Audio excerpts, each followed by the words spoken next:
We're nearing the finish line. In this video, we'll cover the final stages of the home selling process: settlement, closing, and possession. Hi, I'm Laura with utahhomeslaura.com. Let's start by clarifying the difference between settlement and closing. While used interchangeably often, they have distinct meanings. So let's go ahead and break that down. Settlement is when the buyer signed the legal documentation, which is usually done at the title company. Sometimes a title officer will come out to your home. Now, the settlement deadline is a key date in the real estate purchase contract that must be adhered to by both the buyer and the seller. Settlement shall occur only when all of the following has been completed. 1. The buyer and seller have signed and delivered to each other or to their escrow office all documents required by the REPC, by the lender, and by the title insurance and escrow closing offices, by written escrow instructions, and any monies required to be paid by the seller or the buyer under these documents. Closing is a specific event where ownership is legally transferred from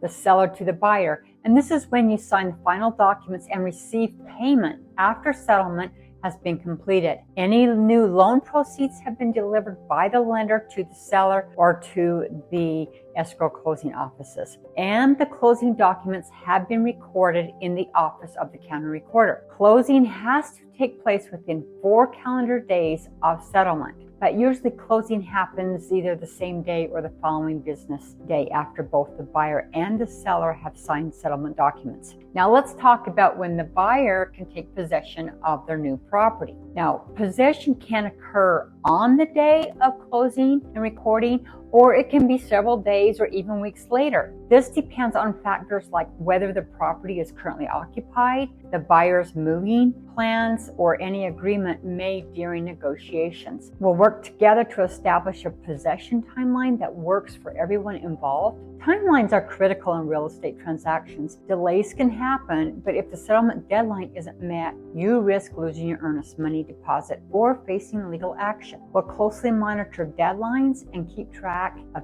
everything. As a seller, it's crucial to maintain your homeowner's insurance up to and including the day of recording and when you move out. You're responsible for maintaining insurance coverage until ownership officially transfers, and most companies will only cancel at the end of the month, so you'll need to talk with your insurance company and work that out. Now, the settlement, closing, and possession process, it can be complex, but with careful planning and preparation, we'll make sure everything goes as planned. Now, make sure you watch our other videos as well, and I hope this has been helpful.